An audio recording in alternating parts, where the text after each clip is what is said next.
darle muchos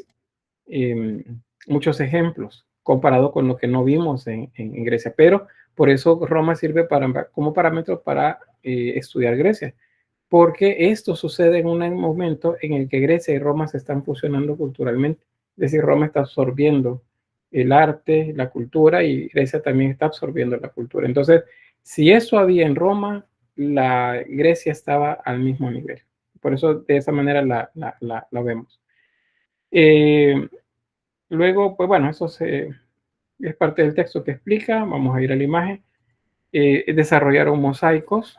Los mosaicos son estructuras en las que podemos observar la pintura, por así decirlo, en tonalidades, digamos, algo volumétricas a partir de luz y sombra, pero construida con unas piedras pequeñas de colores o materiales de colores que se llaman teselas. Las teselas son las que permiten hacer este juego de colores. Quizás antes de cerrar, ya me acordé que iba a mostrarles acá lo de Pompeya. Hay unos videos que se les van a activar también hoy en ese día en el aula virtual para que los puedan ver por ahí. Si no, tal vez con Andrea pues vamos a ver ahí de que de manera tengan algunos videos también en el grupo de Facebook. Y bueno, este es el video ese que les acabo de mostrar. Este es otro de un lugar en Filipinas, me parece que fue. Aquí hubieron 30 muertos. Ahí ven como el flujo piroclástico y la gente que no encuentra el camino. Entonces, cada vez que vean esto, aléjense, no tomen fotos, corran lo más pronto que puedan y lo más rápido que puedan, porque eso es grave cuando vean eso. Si ven lava, la lava les da chance de salirse, claro, depende del lugar donde estén y de lo importante que sea la erupción. Y ese otro video muestra pues parte de lo de los cuerpos que les mencionaba. Vean un montón de cuerpos, están justamente en el lugar donde los encontraron. Y eso no es el cuerpo petrificado, no, eso es yeso. Les repito, se llaman improntas, se llaman eso. Es cuando se encuentra un hueco, le meten yeso, luego retiran el material de encima, ya sea arena o ceniza, y entonces quedan los cuerpos como lo ven aquí. Eso han hecho en Joya de Serén, y ahí por eso es que vemos en yeso, vemos troncos de matas de maíz o yuca o raíces de plantas que las han logrado sacar así porque se quemó la planta y después el hueco. Entonces ahí tenemos pues ese otro video. Y pues gracias a eso es que podemos encontrar pinturas, mosaicos también que quedaron sepultados en el lugar. Bueno, ahí están los datos sobre las teselas para que ustedes lo revisen luego despacio. Eso de acá. Era una manera, como dice acá, como un rompecabezas. Ustedes iban, o el artesano más bien iba colocando todas las piedritas o los trozos de cerámica de colores hasta hacer toda la superficie. Ahí tenemos otro ejemplo. Vean, el naturalismo, el movimiento, eso nos dice pues de la calidad de trabajo que se hacía en esa época. La perspectiva es algo que se observaba, pero no se entendía. Yo sé que ustedes antes de ver en la escuela de artes, en la materia de dibujo, perspectiva de 1 punto, 2 puntos, 3 puntos, ustedes veían la perspectiva, pero a lo mejor no la entendían si nunca les habían hablado de ella y nunca se las habían explicado. Ahora ustedes saben cómo construir una perspectiva de un edificio de 1 punto, de 2 puntos o de 3 puntos. Entonces, ellos la veían, pero no la entendían. Por eso es que no es al 100% científica la perspectiva. En esta línea para allá ya estaba para aquel lado, cuando deberían de ser en la misma dirección que se fugan. Pero bien, eso sobre la mesa. Y luego vean el movimiento de las plumas de los gallos que están peleando. El naturalismo acá parece que efectivamente va a dar el paso para saltar y golpear al otro, un gallito por ahí. Vamos a ver un acercamiento de este. Y ahí está, ahí se ven bien las teselas. Eso entonces se llama mosaico. Es una técnica pictórica que la utilizaron los griegos en la región y lo utilizaron los romanos. Los romanos, de hecho, la llegaron a perfeccionar mucho más, pero eso ya lo vemos cuando estamos trabajando el Imperio Bizantino. Eso va a ser hasta la historia del arte 2. Mosaicos que han sido encontrados ahí, recién excavados. Este es de Ganímedes, este es de Narciso también. Están, se ven sucios pues, porque apenas los han descubierto de la ceniza o de la tierra. Este es un mosaico que nos muestra las tierras del Nilo, eso es Egipto. Parece que ellos tomaron tomaron Egipto.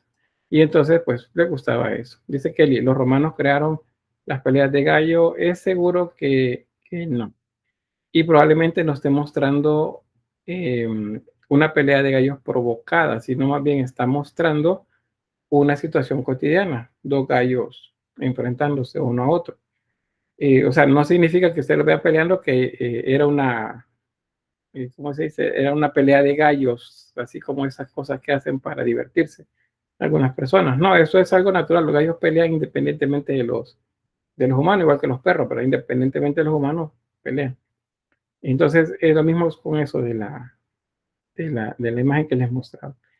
Bien, este es un trabajo bastante minucioso, igual carente de perspectiva, pero pues con mucha delicadeza y mucha minuciosidad para la construcción tanto del paisaje como de la figura humana. Y vean acá, se ve claro oscuro. Eso es porque se tenían gamas de colores, desde el más oscuro al más claro, y a través de ellos se le daba la posición pues, a los cuerpos, como lo observan por acá. Y hasta el agua, vean las líneas del agua que corre. Acá un acercamiento. ¿Ven? Ahí se notan las teselas.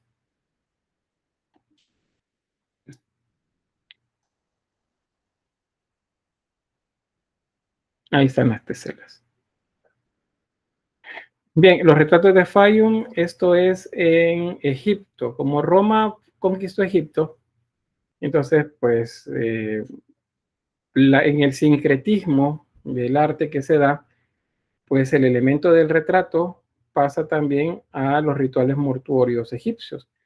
Entonces, en Egipto, ustedes saben que la gente de élite mandaba a hacer máscaras mortuorias de metal, de metales preciosos, que colocaban encima de los sarcófagos o de la cabeza del difunto.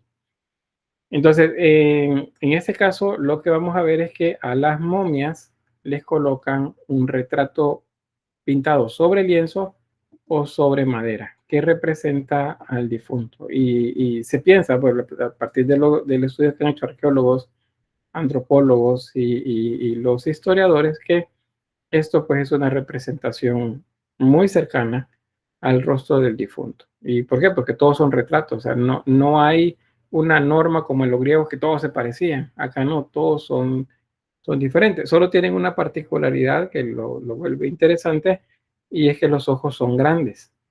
Los ojos son más grandes que el natural. Eso nos dice un poco de la falta de perspectiva también, no de perspectiva, no, ¿cómo se llama esto? De escorzo, de proporción, pero pues también de la manera como se unen dos culturas, la egipcia y la romana. Aquí vemos esto, el cuerpo tiene la pintura, el lugar del rostro, y todo lo que ven ahí, pues como está encerrada el cuerpo de la momia. Aquí tenemos otro, y ahí está el rostro. Y esta tiene hasta las manos, que tienen ramilletes ahí de flores. Otros ejemplos, vean en esto, fíjense que es observable el trazo, cómo ponían la pincelada y los ojos grandes. Pero aquí bien se ven la pincelada que ocupó el artesano para pintar, para mezclar colores, la obtención de los colores de la piel, carne, nosotros no decimos color piel, sino color carne. Y acuérdense que color piel es un poco difícil de poder decir cuál es, porque pues hay un montón de colores de piel. Entonces decimos mejor los colores, la pintura o colores carne para eso. Parecen ojos de muñeca, dice Kelly. Sí, son ojos grandes, no se ven, digamos que no se ven del todo naturales, pero si valoramos todo el rostro, pues sí hay naturalismo. Ven este otro. Y pues ahí el nivel del detalle y los trazos, ahí están las pinceladas. No, hay muchas de estas pinceladas no se difuminaron, sino que se colocaron así crudas sobre las capas que ya habían de color. Y eso es lo que hace que se vea pues la figura como lo observamos ahí. Otros muchos ejemplos. Los retratos de Fallon son como bien importantes, ¿verdad? Cuando vemos ese sincretismo entre las costumbres mortuorias egipcias y las costumbres de eso de recordar a los difuntos por parte de los romanos, ¿verdad? A través de los retratos. Entonces ahí los tenemos, muchos de estos. No sé si hay una pregunta hasta acá, que dejen ver el chat, no lo estoy viendo ahorita.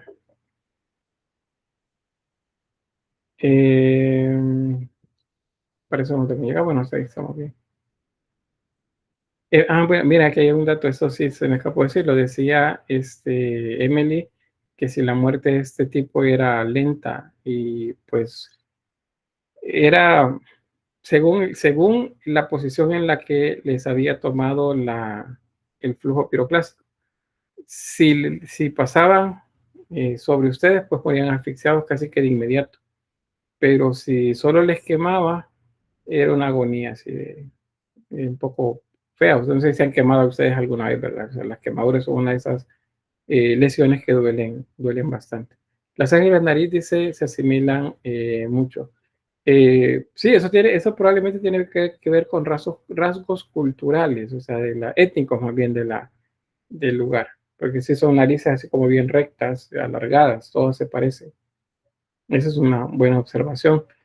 Los ojos también, ¿verdad? Ojos grandes, no son proporcionales al rostro, pero se ven como muy jóvenes todos. Las cejas y la nariz se asimilan mucho. Bueno, ahí estamos. Y bueno, lo de Pompeya, que es lo que ya habíamos visto. Dígame, Daniela. La parte de los ojos es solo por el hecho de no controlar bien el escorzo o hay como un simbolismo religioso. Podría ser, eso no lo estoy afirmando, sino que nada más hago la conjetura también, que podría ser con la idea de la observación de lo que está más allá, ¿verdad? Así como los sumerios, que las divinidades les hacían los ojos grandes porque era la manera de ver algo tan grande como lo divino, ¿verdad? Entonces puede ser eso. También puede ser el estilo ya propio de los artesanos del lugar, que los ojos fueran grandes. Entonces ahí eso lo dejo así como un poco, que se llama como dual la respuesta, porque pues no tengo una sola explicación para eso. Bien, ¿alguien más?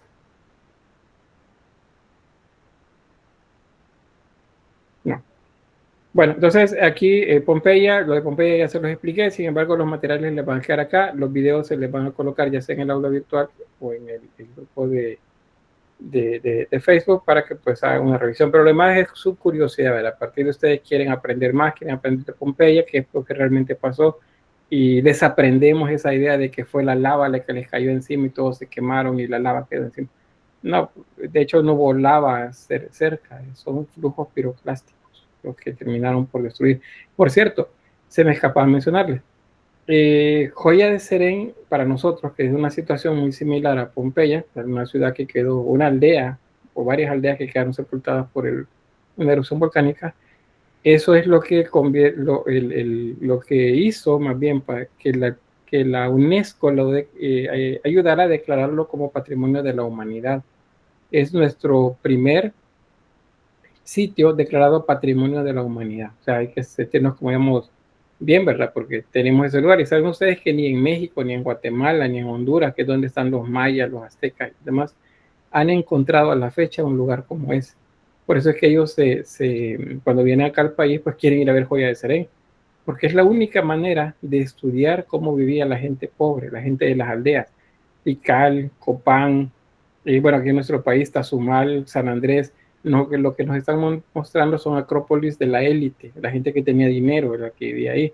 pero la gente pobre, los campesinos, los que vivían en las afueras, no se pueden estudiar tan fácilmente en otros lugares. Y sí, aquí en nuestro país. Y eso que es alrededor de un 12% lo que se ha excavado. Lamentablemente, pues a nivel del Ministerio de Cultura, en este caso, pues no hay tanto, no voy a decir interés, sino más bien disponibilidad de recursos como para que eso se siga ampliando. Y hace unos 3 años, en la zona de Ilopango, donde pasa un río arenal que sacaban arena, se descubrió otro sitio, eh, creo que es anterior, si mal no recuerdo, a Joya de Serén, o sea, es más antiguo que Joya de Serén, que lo cubrió la erupción del volcán Ilopango. Y sobre él, ustedes, bueno, yo vi las imágenes, estoy muy pendiente de eso, pues lo que me gustó. Sobre las estructuras hay alrededor de 30, 40 metros de ceniza. Imagínense la cantidad de ceniza de la erupción volcánica que los cubrió. Y quién sabe si allí sí se encuentran lamentablemente muertes, ¿verdad? Directamente relacionadas con el evento, porque encontraron en un lugar una pequeña bodeguita que había colapsado, todas las palmeras que servían de techo estaban colapsadas sobre la estructura y allí había maíz, frijol, cacao y semillas de otras plantas también. ¿Y qué significa eso? Que no les dio chance de escapar, o sea, no les dio chance de rescatar el alimento y llevárselo. Entonces es probable que en esta zona, yo digo porque vivo cerca no tan cerca, pero estoy como a cuestión de unos 8 o 10 minutos sobre carretera de ese lugar. Probablemente todas las colonias de ese lugar están sobre asentamientos. Y si, pues, es seguro que hay difuntos sepultados por ahí, ya sea por cuestiones de la cultura, ¿verdad? Que enterraban gente cerca de las casas, como por a lo mejor lo que sucedió con el evento. Quizás por eso es que si alguien ve fantasmas por esa zona, pues saben de los espíritus. No, mentira, ya estoy como History Channel. No, volviendo allá esa escena más para que despertaran. Volviendo a la clase, bueno, está eso y vamos con la pintura mural. Entonces acá pues vamos a tener el apoyo de nuestra compañera Andrea para este tema. No sé, Andrea. Aquí está Lick, pero no sé si antes quiere contestar la pregunta que acaban de poner en el chat. A ver, si se enterraban antes de eso, como enterrarse para que no les cayera nada encima. Esa es la pregunta, Jessica. ¿Sí? Pues yo creo que no les daba chance, a no ser que tuvieran ya un escondite, ¿verdad? Donde cubrirse. Porque, o sea, aunque se escondieran, lo que pasa es que un flujo piroclástico quema el oxígeno. De eso hubieran muerto sofocados igual, si les pasa encima eso, aunque hubiesen estado enterrados. Y no creo, la gente, lo más seguro es cuando vemos algo así es que corremos. Corremos, corremos, corremos y corremos. Lo más rápido y más lejos que podamos llegar. Y es probablemente eso lo que sucedió. O sea, si fue en el día, si fue en la noche, pues sí, puede haber sido algo terrible. Les voy a compartir al final de la clase un pequeño fragmento del documental que hay por ahí acerca del volcán Ilopango. Bien, entonces quedan con la compañera Andrea. No sé, Andrea, si yo le voy manejando acá la diapositiva. Sí, le quedamos así también. Vale, pues solo me dice siguiente o anterior y así, y ahí va. Bueno, le dejo con Andrea entonces. Bueno, buenas tardes. Comencemos. La pintura mural fue una forma artística importante en la antigua Roma, en la cual era empleada en casas, templos y edificios públicos. Recordemos que los artistas para este tiempo, su condición social aún eran artesanos y bueno, se desarrollaban diversas técnicas como es el temple, el fresco y el encausto, siendo el temple el fresco el más común, el más común en el cual era aplicada sobre yeso húmedo para lograr una fijación duradera. El temple se utilizaba en las mezclas de pigmentos y aglutinantes. Cuando hablamos de aglutinantes nos referimos al medium que se utiliza. Por ejemplo, el aglutinante de el óleo es el aceite de linaza o la trementina, dependiendo de cómo ustedes lo usen. Y Se aplicaba sobre un fondo preparado y el encausto, que se utilizaba cera caliente para aplicar los pigmentos, lo cual le daba un brillo especial a la pintura. Recordemos, aquí es muy importante que cuando hablamos de pintura mural se refiere a las pinturas en paredes. Las manifestaciones artísticas en el suelo, estas son consideradas mosaicos, como lo acabamos de ver. Si quieres, sigamos, Nick. Ok, tenemos aquí los antecedentes etruscos. Pues en tanto la pintura mural etrusca como la romana utilizaban la pintura como medio de decoración y para expresar la vida y la cultura de la época. Más, sin embargo, podemos decir que los romanos se expandieron más a contextos más amplios como la decoración de casas y la creación de grandes frescos. Cuando no, hablamos de frescos, siempre va a ser pintura mural y desarrollaba una técnica más depurada. En este caso, que es una tumba, aquí también podemos ver un poco de la influencia egipcia y podemos ver aquí que está el rostro de perfil con el ojo de frente, el torso de frente también y las caderas de perfil. Entonces aquí, ese es un ejemplo. Así que continuamos, Lick. También tenemos una influencia griega que se inspiraron más que nada en representar escenas de la naturaleza, relatos mitológicos y escenas de la vida cotidiana. Se dice que desde la época del César llegaron los romanos a arrancar las paredes de las pinturas griegas, y se las llevaban a Roma. Y bueno, en este caso es pintura sobre tabla, pero aquí podemos ver la influencia de tanto en la vestimenta, que era muy común en la vestimenta griega, también una depuración más en las pieles. Ahí tenemos. Y bueno, no, se podría decir de que Roma agarró lo mejor de la influencia artística de Grecia. Si quiere, continuamos, Nick. Bueno, gracias. Aquí hay otro ejemplo. El manejo de las luces y sombras. Esa es la misma imagen, solo que un poquito más depurada, con mejor calidad. Manejo de las sombras. Y tenemos acá otro, el banquete de Pompeya. En este es como si estuviéramos pensando que es el óleo, bueno, no, perdón, una pintura de nosotros, como ya estamos acostumbrados de ver en el lienzo, sobre la pared, pero eran pintados directamente de una pared. En este caso tenemos una situación cotidiana de un banquete al aire libre en el bosque. Se puede ver al final de los planos las texturas aún de las pinceladas, el manejo de las telas y las luces de eso. Se ve que ahí están los implementos que se utilizaban para movilizar comida y bebida. Y ahí. Es como si la idea, ya vamos a ver más adelante las técnicas, pero es como si estuvieran viendo una ventana y ese fuera el exterior de que ofrece la vista. Si quiere, continuamos, Dick. Este es el fresco de Leda y el cisne. Está aún al menos en la foto se parecía que estaban aún en excavación.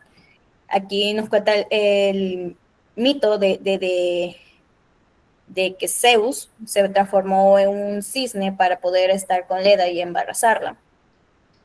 Pero ahí está, tenemos el manejo de las telas también, la piel, como las luces. Uy, anterior. Sí, ahí tenemos las luces, la piel y todo. Voy a retomar como lo que estábamos hablando con el grupo pasado, que igual se los quiero compartir, que cuando yo tomé esta clase, el licenciado comentó que era como un poco irónico llamar esta pinturas como primitivas, viendo el gran manejo que se tiene en el acabado artístico, las luces y las sombras, que es difícil de lograr, y como aún así son llamados artesanos los pintores. Y ahí está esa pintura en el anonimato. Bueno, eso también es otro, que Si no tienen una marca, la mayoría de estos no hay una marca, es porque no se conoce quién fue el artesano que las pintó, así que la mayoría son así como están en anonimato. Continuamos, Nika. Aquí está el fresco de la Villa del Brazalete de Oro en Pompeya. Hay una representación fitomórfica en que se puede ver tanto aves como la flora. De ahí también se ve los bebederos que tienen unas cabezas de humanos, donde los pájaros pueden llegar a tomar agua en general. Esto dio como un apoyo de testimonio de cómo era la flora y la fauna en esa época. Era como un apoyo. Las cabezas colgadas, bueno, alguien comentó en la clase pasada, le preguntó, y el licenciado dijo de que eran solo meramente de decoración, no hay mayor explicación ahí. ¿Verdad, Lick? Para confirmar. Sí, sí, lo que les mencionaba es que esos son como mascarones, no es que hayan ahorcado a alguien y le quitaron la cabeza y la pusieron ahí, no, esos son mascarones y en escultura es más común verlos, pero en pintura pues también se ubican ahí. Aquí hay otros, se fijan, se ven bien naturalistas, por eso pareciera que son personas, pero lo que sucede es que hay que recordar que la escultura los romanos la pintaban, después se ven como bien naturalistas. Pero básicamente es imitar esos mascarones escultóricos, pero a través de la pintura. Okay. Gracias. Y bueno, como les estaba repitiendo, es como la idea de que hubiera una ventana y que se pudiera ver que es un paisaje en el exterior. Continuamos, Lick.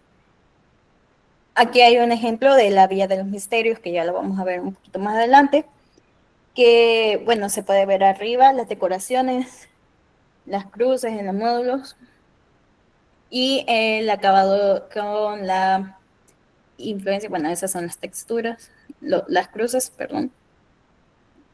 Y abajo se puede ver el acabado y la influencia de los griegos en la pintura. Vemos el manejo de los colores para lograr las sombras y el movimiento, en todo caso, de las telas. Se puede hacer una lectura de que tal vez el niño está aprendiendo a leer o escribir y ahí está su madre o institutriz enseñándole. Es algo que se tiene que rescatar de la pintura romana. Igual escenas cotidianas como siempre. Así que ya cambiamos, Dick. Bueno, y ahí están los videos de los misterios. Para comenzar, el piso, es esa la imagen que se ve ahí al fondo, pero el piso, si bien se trabajó muy similar, no se considera mosaico, ya que no fueron cortados las baldosas, los mosaicos en cantidades más pequeñas, y estos han sido ordenados de cierta forma que, bueno, por ejemplo, la pieza en el centro, la principal, están ordenadas de norte a sur. Alrededor, las orillas están ordenadas en un ángulo diferente. Y un poquito más arriba, bueno, en las paredes, todo eso es pintura.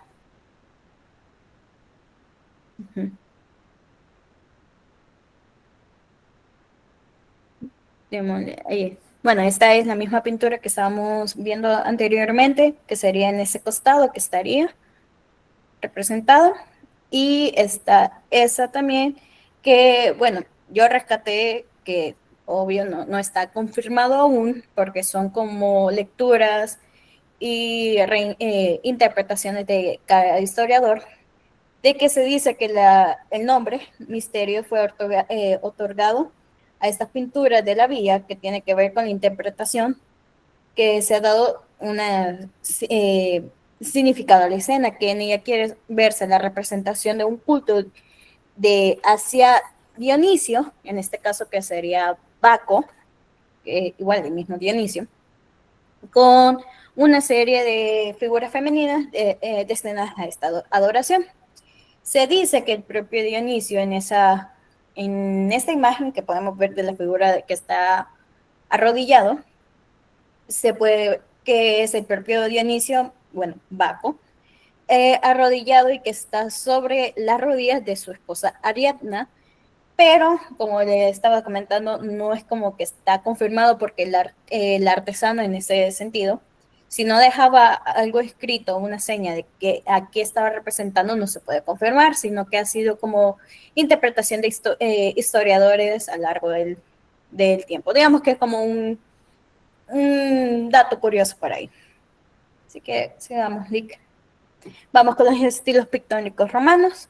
En este caso se cuentan con 4. El primer estilo, o de incrustaciones, que imitan la decoración de mármol en las paredes en franjas horizontales.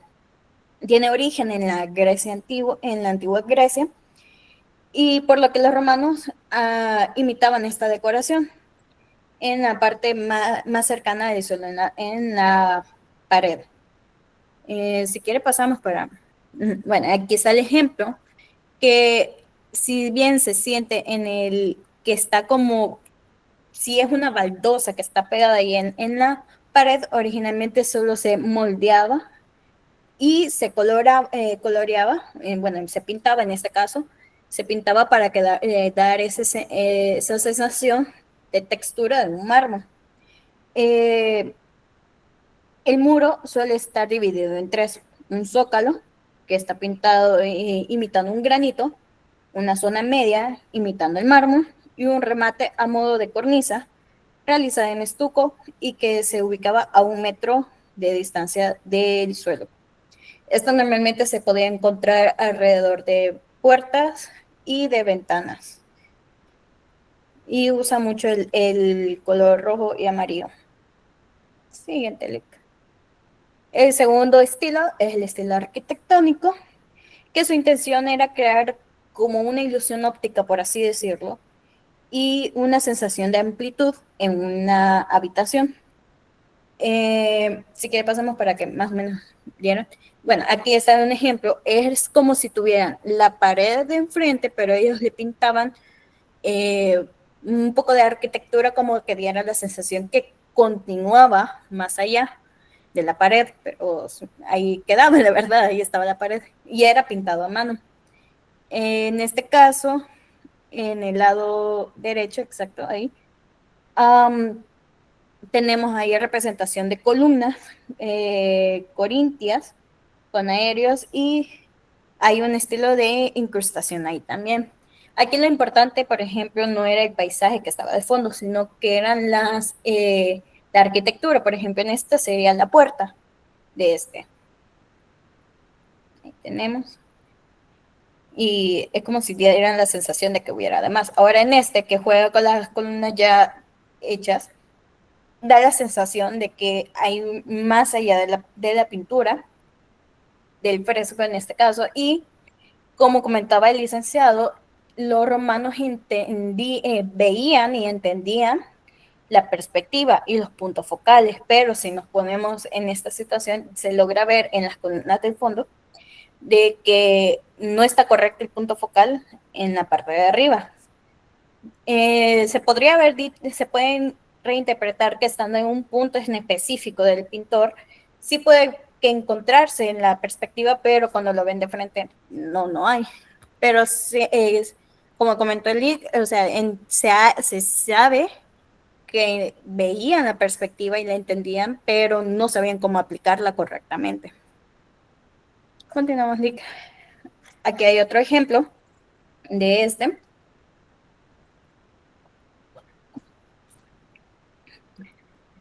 Perdón. Bueno, en este caso, ahí en la pintura, en el fresco de la derecha, se puede ver que cada edificio tiene su propio punto focal diferente. El techo de rojo, si se nota que no está correcto, ni como podría entenderse que el piso del edificio rojo también a la par del amarillo. No hay un uso correcto de este, más se ve que hacían el esfuerzo, por así decirlo, de que lo querían manejar. Bueno, igual ese es otro ejemplo. Recordemos que este es como como cuando ustedes quieren pintar una habitación y que usan unos colores un poquito más claros como para dar la sensación de amplitud o que se vea un poco más grande la habitación. Esa era la intención principal. Si quieren, continuamos. Bueno, ese es otro ejemplo. Ahí se puede ver el muro entre los dos, que hasta ahí llega la pared, la división. Y lo más importante aquí no era el paisaje como contestaba, sino que sería la estructura arquitectónica, que es como una idea de que ahí se podían llegar a sentar, un sitio para descansar. De fondo ya está la zona verde, que hay frutas, hay incluso un pájaro que se logra ver por ahí.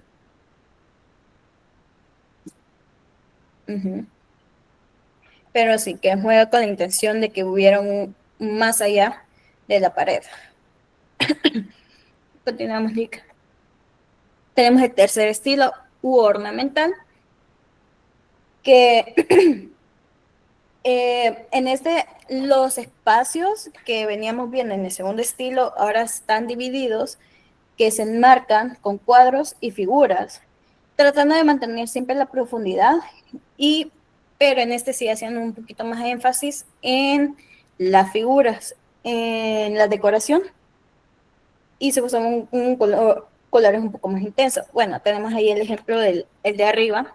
En la parte de blanca originalmente tenía muchísima más decoración, pero con el paso del tiempo se ha perdido y ya es un poquito más sencillo, sino que en estos daba más impresión los detalles que estaban ahí. En la otro ejemplo tenemos de ahí, de esa misma diapositiva. Perdón, ahí. En esto tenemos que hay un navío que estaban buscando alguna isla, un navío romano. Vemos el marco y los detalles de las figuras de frente. Ahí. Siguiente link.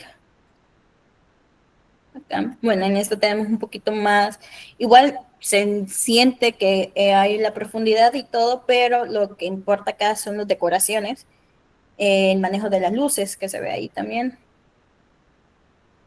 Ahí. Esas decoraciones que están ahí es lo que resalta y que le da la importancia a este estilo. Perdón. Me disculpan que estoy un poquito enferma. Y bueno, aquí tenemos otro estilo. Hay un Pegaso. Y este estilo en general, bueno, este tipo de decoraciones, mejor dicho, en general se llamaban grutescos. Aquí lo voy a poner.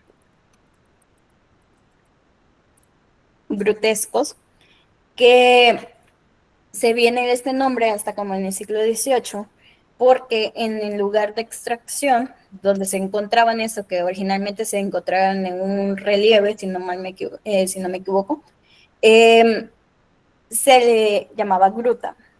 ¿Verdad que era en un relieve? Eso para confirmar.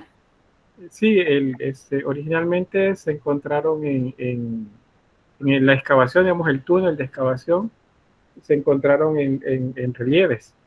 Entonces, de manera genérica, generalmente, se le llama ahora grutesco, como eso que se encontró en esa gruta, a cualquier decoración que tiene ese estilo. Probablemente los romanos lo llamaban de otra forma, pero nosotros, en historia del arte, pues a eso se le llama grutesco, ese tipo de decoraciones en relieve, y cuando estén en Historia del Arte 4 lo van a ver un poquito más a detalle porque aparece en los retablos barrocos en América. Bueno, continuamos. Gracias, Lick. Aquí hay otro ejemplo. En la decoración, como se ve que hay un poquito más de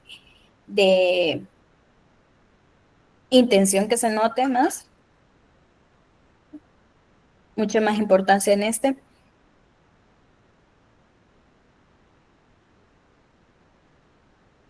Ahí está.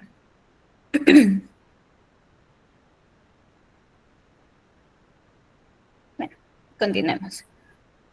Y está el último estilo, el cuarto estilo del ilusionismo arquitectónico. En este es como una combinación de todos los estilos en el uso de ventanas figuradas con paisaje y los motivos arquitectónicos, en el cual los temas aparecían escenas mitológicas, históricas, y tienen un gran uso decorativo.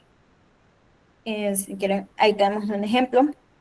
En este, si bien todo es pintado en una sola pared, dentro de la pintura hacían otra pintura que se puede observar ahí. Entonces, eso se puede ver el uso que han hecho ventanas al fondo y en general. Igual las decoraciones que se logran ver. En esa ahí está el estilo grotesco arriba en este. Y así. Tenemos acá otros dos que aquí cuentan sobre escenas mitológicas. En el lado izquierdo tenemos lo de Dédalo, que está con su hijo Ícaro. Siendo Dédalo la figura del primer plano, lo pintaban un poco más oscuros que los demás. En este caso con la vaca, para que fuera lo del mito del Minotauro en la construcción. Y como la figura de adelante, primer plano, perdón, era de un tono más oscuro, trataban que los demás fuera como un poquito más opaco. Ahora está un poquito difícil de comprender porque igual no se cumple el canon correcto, la perspectiva correcta de Ícaro en este caso, por ejemplo, que el cuerpo es mucho más grande que la cabeza. Uh-huh. Tenemos ahí también que sería el juicio de París, si no me equivoco mal. Igual la figura, el primer plano, la figura del primer plano es un poquito más oscura que los demás en los siguientes planos, y siendo este París un poco más pequeño en comparación de los planos de las mujeres alrededor de la figura femenina. Continuamos, Dick, si quiere. Otro ejemplo, aquí podemos apreciar el uso de las luces y sombras de las telas. Un gran manejo. Y bueno, creo que eso sería todo por mi parte. Por ahí. No sé si hay alguna pregunta. ¿Preguntas para Andrea? Bueno, creo que hay un comentario ahí. Dice, soy yo, se parecen a los murales que ponen en los techos de las iglesias católicas. ¿Qué será? Bueno, ahí sí tiene parecido, pero corresponden a épocas bastante diferentes. Digamos, los techos se comenzaron a decorar desde la Edad Media, pero cuando se vuelven más populares y se parecen mucho a esto que observan acá, es el del Renacimiento en adelante. Y ahí es donde se utiliza. O sea que estamos, de esta época, estamos hablando que esa es Pompeya sepultada alrededor de 1400 a 1500 años todavía, antes de llegar a ese momento. Bien, gracias Andrea, sé que pues ha hecho mucho esfuerzo ahí porque está un poco mal de la garganta, pero pues gracias por el esfuerzo que tomar un poquito ahí, un tecito para que ayude con la garganta. Sí, ya me acabé mi botella de agua. Pero está bien. Un tecito, pero sí bueno, eso es porque la actividad, el caso de Andrea es porque ella está ella está haciendo servicio social como mi asistente, digamos, el proyecto se llama Ayudantía para la Ausencia. Entonces, pues ella debe de llevar la parte administrativa, un poco la de preparación, y lo de dar clase es una actividad pues para que ella también vaya tomando pues en práctica, ¿verdad? Eso es algo que le va a servir pues más adelante ya su labor profesional. Así que pues gracias y bien, entonces retomo acá los minutos que hacen falta. Siempre hablando sobre la pintura mural, encontramos que dentro de la pintura mural se desarrolla un subtipo que, digamos que si lo referimos a la pintura es como específico, pero realmente es un tipo de arte que existe en todas las culturas a nivel mundial, en las antiguas y en las más contemporáneas son nosotros, y eso es el arte erótico, así se llama, arte erótico. En este caso, particularmente, como estamos hablando de pintura, pues entonces hablamos de la pintura erótica. En Roma esto tiene que sería una difusión mucho mayor a nivel de pintura pública, por así decirlo, porque esto es publicidad. En Roma parte de la vida cotidiana, así como el ir a las termas, el ir a los mercados, a los foros, a enterarse de qué pasaba en el mundo, a socializar, pues los lupanares, tenían equivalente a los prostíbulos, también eran parte de lo cotidiano dentro de las ciudades romanas. Entonces, como pues lo que se ofrecía era servicios sexuales, entonces se anunciaban y se hacían a través de murales en las paredes de estos lugares. Había tanto señalización como también pintura. En este caso lo que se les muestra son pinturas con escenas sexuales. A eso se le llama pintura erótica. Alrededor de 79 acá en Pompeya. En Pompeya se han encontrado, como es un puerto, se han encontrado bastantes lupanares, o sea, bastante prostíbulos. No significa que era solo de ese lugar, y por eso hay algunas películas ya por los 60, 70 que centran el argumento de la historia en que fue un castigo divino, eso de que les cayera fuego del cielo y quedaran sepultados como un castigo, pero no necesariamente es esa la razón, ¿verdad? Simplemente estaban en el camino de un evento geológico que es común en nuestro planeta. Raro que suceda, porque difícilmente vemos erupciones volcánicas nosotros, al menos en nuestra región, pero es algo que sucede de cotidiano. Entonces, las pinturas atestiguan eso, el ofrecer servicios sexuales. Eso es lo que vemos por acá. Se encontraban muchas de esas también en baños públicos, en las termas, por ejemplo. Baños me refiero a los lugares donde se iban a bañar, pero no baños donde iban a otra cosa. Y ahí se publicitaban, aparecían los nombres de los lugares donde podían ir, pues, ¿cómo se llama? A hacer parte de lo que se consideraba como vida social también. Entonces hay muchas pinturas, algunas mejor conservadas que otras, en las que se muestran parejas, grupos también, teniendo relaciones sexuales. La prostitución era una profesión aceptada en Roma. Y de hecho, por eso ustedes escuchan por ahí que dicen que es la profesión más antigua del mundo, pues es cierto. La prostitución sagrada viene desde la época de los pueblos sumerios, por ejemplo, la región de Mesopotamia. En Egipto también existía, en Grecia también existía, y en Roma. Solo que yo se los he mencionado para no centrarnos tanto en eso. Pero sí lo toco cuando es Roma, porque Roma lo llevaron un paso más allá, y es la publicidad. Voy a hacer un salto acá, vean más escenas. Voy a hacer un salto acá para mostrarles en cuanto a lo que se refiere a publicidad y cerámica, otros objetos. Por ejemplo, ese es un objeto cerámico. Es probable que pues era una copa o un recipiente que se utilizaba dentro de los prostíbulos. Es una escena sexual la que muestra ahí. Entonces también había en cerámica. Luego les muestro por acá otro más. La publicidad.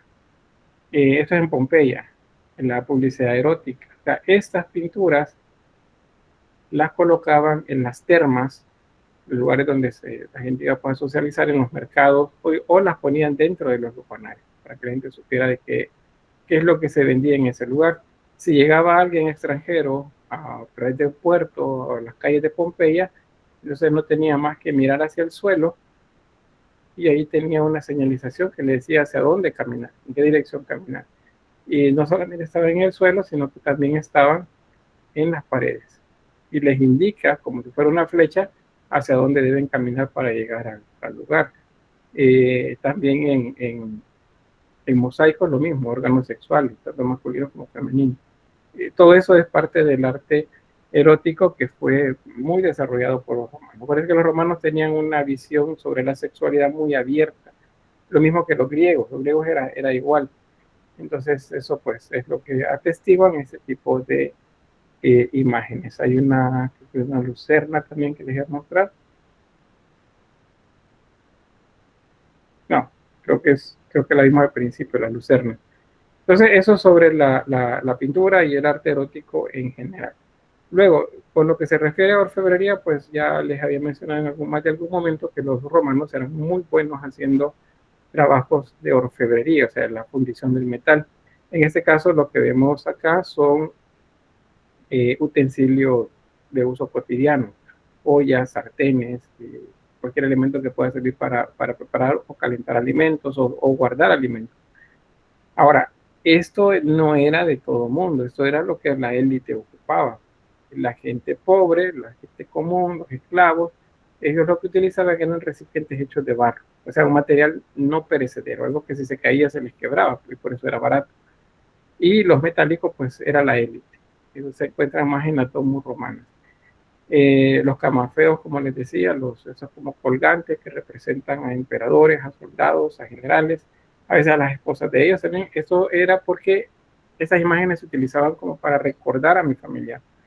Se lo llevaban pues de un lugar a otro. Otros objetos hechos en metal, vajillas, como les mostraba ahí, utensilios domésticos, monedas acuñadas que parecían ser utilizadas también como collares, aretes y lucernas. Las lucernas son, acuérdense, lámparas de aceite. Esa es una lucerna. Acá en nuestro país, tal vez lo más cercano a eso que tendríamos es lo que se llamaban candiles. Un candil es un recipiente que tiene una mecha, que se le coloca gas adentro y se enciende pues y sirve para el humo. Entonces eso es igual, solo que pues hecho en metal y griego, romano, perdón. Pues otros elementos hechos en metal, las monedas, este es un denario. Eso que se vea grande acá eran monedas no tan grandes. Y este es un escudo, esos sí eran grandes. Ahora, este escudo se ve con incrustaciones de piedras preciosas y semipreciosas. Eso significa que no era de un soldado común, que probablemente era de un general. Y los soldados comunes pues tenían escudos siempre, pero no con ese nivel de lujo, de detalle ni con el material tampoco.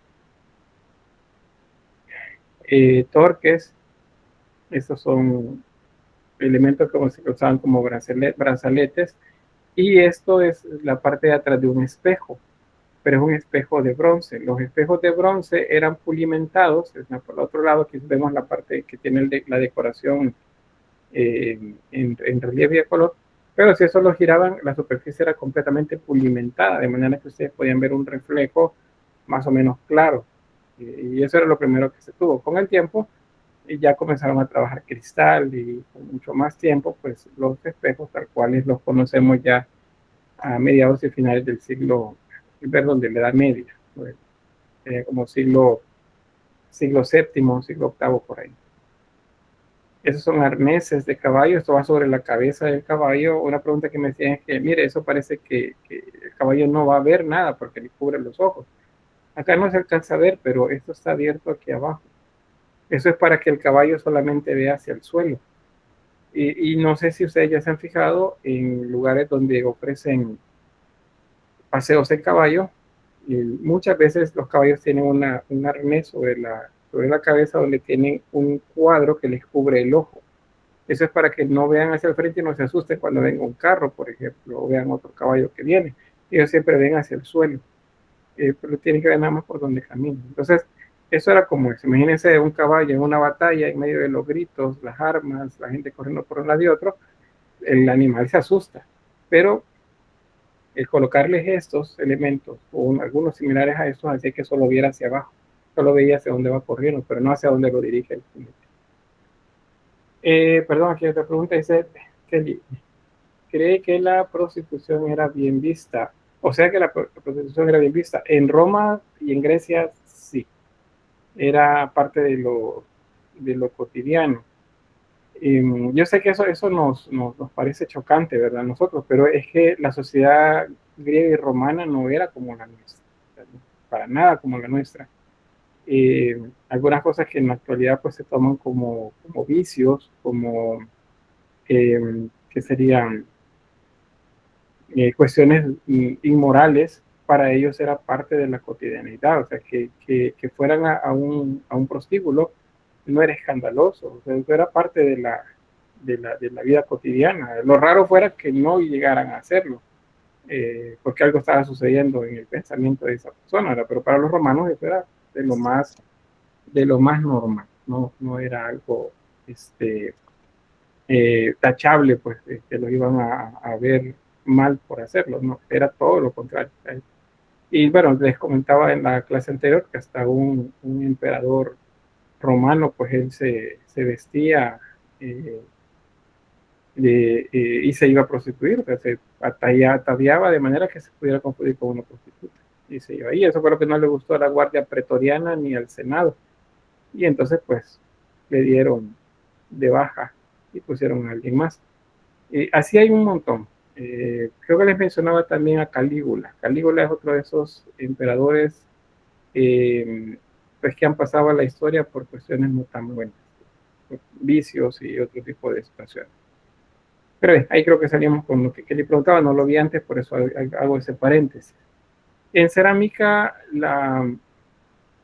el arte pues tiene que ver bastante con eh, una búsqueda de la representación también escultórica en la parte exterior o pictórica, porque tanto hay relieves como también hay pinturas. Se utilizan engobes, en algunos casos también pintura sobre la superficie de la pieza ya quemada, es decir, ya al frío, y en otros casos se utilizan moldes también. Estos son hechos con molde, a través de una técnica que se llama repujado. No solo el torno de alfarero se utilizó allá como método de producción, sino también pues, el molde, el molde. Eso, por ejemplo, es molde. Este molde y este es pintura. En esta imagen de acá abajo les pregunto, si tiene alas, ¿qué es?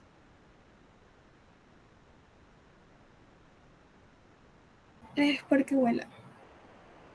¿Bien? Pero ¿cómo se llama? Porque vuela, dice también Jessica. ¿Cómo se le llamaba también? Y que eso nos dice también qué son. Diosa de la...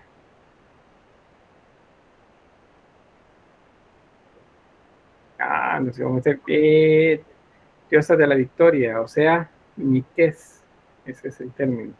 Acá no hablamos todavía de ángeles alados, esos aparecen hasta el siglo V de nuestra era, y siglo V estamos hablando de la última etapa de Roma, previo a convertirse al Imperio Bizantino. De hecho, se toma más bien como parte del Imperio Bizantino ya. El primer objeto que se encontró donde aparecen ángeles con alas, que es el sarcófago de Sarigusel, del príncipe de Sarigusel. Bueno, avanzamos. Esto es una cerámica egipcia, pero encontrada en el contexto romano. Eso es porque, acuérdense, los romanos, pues todo aquello que les gustaba se lo llevaban. Y una vez lo tenían, pues buscaban que sus artesanos reprodujeran esos elementos que para ellos eran pues muy, muy hermosos. Y bueno, sobre la publicidad, ya para finalizar, mencionarles que pues hay dos tipos de publicidad, una llamada Alba y otra llamada Libeli. En el caso de la Alba son rótulos grandes que se pueden observar desde lejos, algunos de ellos eran pues pintados o esgrafiados, grabados más bien sería, sobre superficies. Y en el caso de los Libeli, estos eran como papiros, hojas de papel en las que se escribían cosas y se pegaban en las paredes para que la gente las leyera. En la película Gladiador, bueno, sale Russell Crowe, me parece que se llama, resulta que aparecen, que andan pegando de estos carteles y uno de los senadores arranca uno y lo ve y parece estampado. Si es estampado, fue hecho a través de la imprenta, pero la imprenta apareció siglos después, en el periodo renacentista. Entonces, ¿qué significa? Que la película tiene una incongruencia ahí, porque puede ser, sí pueden existir carteles de ese tipo, pero no estampados, porque el estampado es grabado y el grabado aparece hasta el siglo XIV, siglo XV, no, siglo XV, siglo XVI, por ahí, con el aparecimiento de la imprenta. Bueno, vamos a avanzar. Aquí ejemplos, estos son, como lo veríamos nosotros en la actualidad, rótulos pegados en las paredes, algunos de ellos grabados, como les mencionaba. Ese grabado también, y estos son pintados. Estos los hacían ya sobre las paredes, en la parte externa de los negocios, de una panadería, de una sastrería, de una carpintería, de una fragua, donde trabajaban metal. Ahí pues aparecían los rótulos. También el graffiti, se conocen algunos ejemplos de graffiti pegados en las o encima de algunas de estas pinturas o grabados. Hay una que se llama,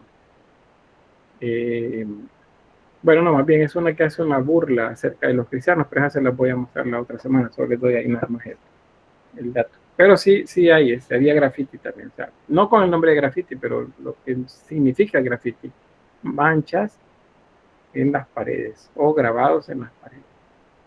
Esto ya se los había mencionado sobre la publicidad erótica también en Roma, y ahí finalizamos el tema de Roma.